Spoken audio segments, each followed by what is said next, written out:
ইউনিভার্সিটির এই মেয়েদেরকে দিয়ে মিনি পতিতালয় গঠিত হবে, আর স্বামীকে ম্যারিটাল রেফের মাধ্যমে তাকেও পতিতালয় পাঠানো হচ্ছে। পরকীয়ার ওপেন লাইসেন্স দেওয়া হয়েছে, যার কারণে দেখুন আজকের আমার বিশ্ববিদ্যালয়ের বোনেরা পড়ালেখা করে, পড়ালেখার পাশাপাশি তারা একটা টিউশনি করে। একটা টিউশনি করলে মাস শেষে 7-8 হাজার 10 হাজার টাকা তারা কি পায়? তারা একটা সম্মানই পায়। কিন্তু যে পথ উন্মুক্ত করে দেওয়ার চেষ্টা করছে, এক রাত্রেই তো 20,000 টাকা ইনকাম করতে পারবে, তাহলে তারা টিউশনি করবে কেন কষ্ট করে? আমি বেঁচে থাকতে আমার শরীরে 1 ফোঁটা রক্ত থাকা পর্যন্ত আমি আমার ছেলেকে, আমার মেয়েকে এই নারী সংস্কারের এই পুঁথি পড়ে তাদের জীবন নষ্ট করতে দেব না। আমার শরীর আমার অধিকার, সিদ্ধান্ত আমার, শরীর আমার, এটা বলে আমাকে লাগামহীন জীবন চলার জন্য আমাকে উৎসাহিত করছে। আমি যেমন ইচ্ছা তেমন পোশাক পরে বেরিয়ে যাব, কেউ আমাকে কিছু বলতে পারবে না। আমি আমার মা বাবার সামনে আমার বয়ফ্রেন্ডকে নিয়ে রুমের দরজা বন্ধ করে দেবে, কেউ আমাকে কিছু বলতে পারবে না। আমার স্বামীর থাকা অবস্থায় আমি আরেকজনের সাথে পরকীয়া করব, কেউ আমাকে কিছু বলতে পারবে না। আমার জীবনটাকে লাগামহীন করে তোলা হচ্ছে। আবার পারিবারিকভাবে স্বামী ম্যারিটাল রেফ নামে যেটা বলা হচ্ছে, স্বামীর সাথে সম্পর্ক খারাপ, যেখানে আল্লাহ সুবহানাহু ওয়া তাআলা বলেছেন ইউসিকুমুল ফি আওলাদিকুম ইউসিকুমুল্লাহু ফি আওলাদিকুম লিযযাকারি মিসলু হাজ্জিল উনসাইন।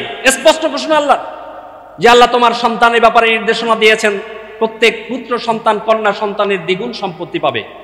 আমি প্রশ্ন করতে চাই, আজকের সমাজে এই যে পুত্র সন্তান কন্যা সন্তানের দ্বিগুণ পাবে, কন্যা সন্তান অর্ধেক পাবে, আজকের সমাজ কি এখন পর্যন্ত সেটা বাস্তবায়ন করতে পেরেছে?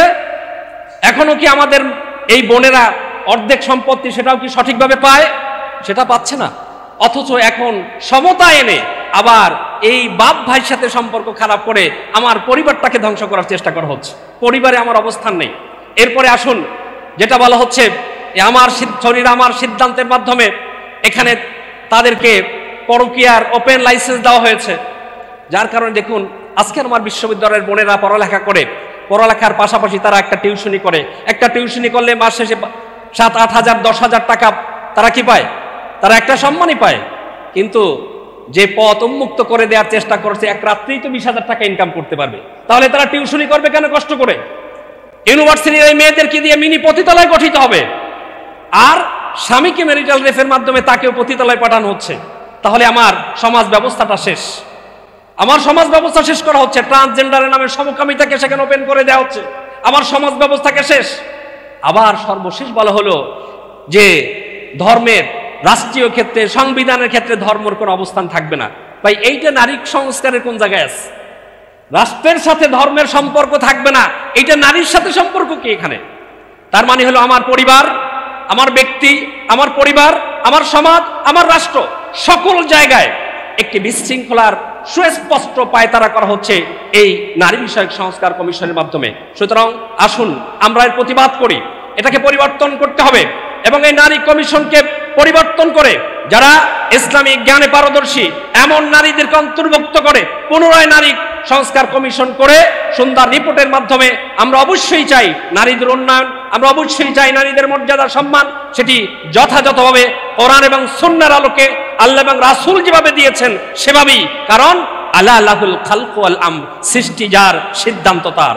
আল্লাহ সৃষ্টি করেছেন, কার কতখানি অধিকার থাকা দরকার, কার কতখানি সম্মান থাকা দরকার, কার কতখানি পাওয়ার থাকা দরকার, সেটা তিনিই সবচেয়ে ভালো জানেন, যিনি সৃষ্টি করেছেন। সুতরাং আল্লাহর বিধানে গিয়ে নারীর সংস্কার করার কোনো অধিকার কারণেই।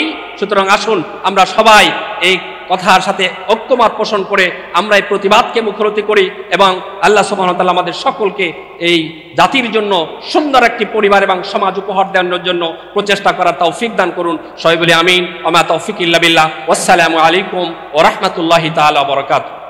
নারী বিষয়ক সংস্কার কমিশন আজকের আমাদের এই সহ অবস্থানে, সুন্দর পরিপূরক অবস্থানে অবস্থান করা নারীকে পুরুষের প্রতিদ্বন্দ্বী প্রতিপক্ষে পরিণত করেছে। প্রধান অতিথি উপস্থিত দেশের সর্বশ্রেষ্ঠ আলেমদের সরতাজ এবং মুফাসসির কমিটির সম্মানিত সদস্যবৃন্দ, আসসালামু আলাইকুম ওয়া রাহমাতুল্লাহ। বক্তৃতার জগতে যতটুকুন বিচরণ করেছি এতে সবসময় একটা কথা শুনতে হয় বক্তৃতার আগে, কমিটির লোকেরা বলে যে হুজুর একটু লম্বা করে, আর আজকে আসার আগে কানে কানে শুনলাম কয়েক মিনিটে শেষ করে। কারণ কি, সময় কম, বক্তা বেশি, আর এই কম সময়ের ভিতরে কয়েকটি জরুরি কথা। সর্বপ্রথম কথা হলো, আমি ছোট্ট একটি আয়াত তেলাওয়াত করেছি, ওয়ালাইসা যাকারু কাল উনসা। এই নারীদের বিষয়ে যারা আজে বাজে কথা বলেন, নারীদেরকে বেশা বানিয়ে ভদ্রতা, উদারতা, আন্তরিকতা, স্নেহ, মায়া, মমতাকে যারা নাকি বিসর্জন দেওয়ার চেষ্টা করছেন, তাদের উদ্দেশ্যে বলতে চাই, আমি বেঁচে থাকতে আমার শরীরে এক ফোঁটা রক্ত থাকা পর্যন্ত আমি আমার ছেলেকে, আমার মেয়েকে এই নারী সংস্কারের এই পুঁথি পড়ে তাদের জীবন নষ্ট করতে দেব না। আমরা এদের এই সমস্ত রিপোর্টে আজকে বাংলার তৌহিদি জনতা রন্ধ্রে রন্ধ্রে, ধমনীতে ধমনীতে, কণ্ঠে উপকণ্ঠে, শিরায় উপশিরায় জেহাদে ঘুনোটানামা করছে। খবরদার, নারী সংস্কারের দাওয়ারেরা ইতিহাস দেখো নাই? জুলাই, আগস্ট আর গত পরশুদিন কি ঘটেছে? আবারও যদি তোমরা এদেশের আলেমদের উপরে আল্লাহর দেওয়া, আল্লাহর মনোনীত ধর্ম ইসলাম সম্পর্কে আজে বাজে কথা বলো, তাহলে তোমাদের রক্ষা নেই। সেই সাথে সম্মানিত সুযোগ্য আমাদের প্রধান উপদেষ্টা জনাব ডক্টর ইউনূস সাহেব, ভুলে যাবেন না পূর্বের ইতিহাস। আপনাকে কষ্ট দেওয়ার জন্যে লিফট বন্ধ করে 8 তলার উপরে উঠিয়েছে আপনাকে। আপনার বিরুদ্ধে যে সমস্ত মামলা ছিল, রেহাই পাওয়ার কোনো পথ আপনার ছিল না। আল্লাহ সুবহানাহু ওয়া তাআলা আপনাকে কিভাবে সম্মানিত আবার করেছেন সেটা চিন্তা করেন। ইসলাম বিরোধী কোনো পদক্ষেপ বাংলার জমিনে আপনার মাধ্যমে যাতে না হয়। সেই সাথে এই নারী সংস্কারের বিষয়ে আমি আজকে একটা প্রস্তাব রাখব। এই মুফাসসির জোনের নেতাদের সাথে অনুরোধ করব, এই নারীদের বিষয়ে নতুন করে তাদের লিখিত যা সব বাতিল করে আবার নতুন করে একটা লেখার ব্যবস্থা করেন। ওই লেখার মধ্যে ইসলামী অনেক নারী, বাংলাদেশে টাইটেল পাস করা, দাওরা পাস করা বহু নারীর জন্ম হয়েছে, আলহামদুলিল্লাহ বলি। চিন্তা নাই ওই সমস্ত বেশ্যাদেরকে দিয়ে নারীদের উন্নতির কোনো চিন্তা করবেন না। আমার প্রস্তাব থাকবে, শামসুন নাহার নিজামী মানারাত ইউনিভার্সিটির সাবেক ভাইস চ্যান্সেলর, আমাদের শ্রদ্ধেয় নেতা মতিউর রহমান নিজামীর স্ত্রী, তাকে এই নারী সংস্কারের প্রধান করে নতুন করে এমন কিছু করেন যাতে নারীরা শান্তিতে থাকে।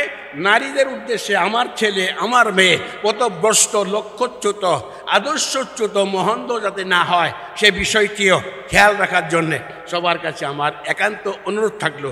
ও আখিরু দাওয়ানা আলহামদুলিল্লাহি রাব্বিল আলামিন। আসসালামু আলাইকুম ওয়া রাহমাতুল্লাহি ওয়া বারাকাতুহু।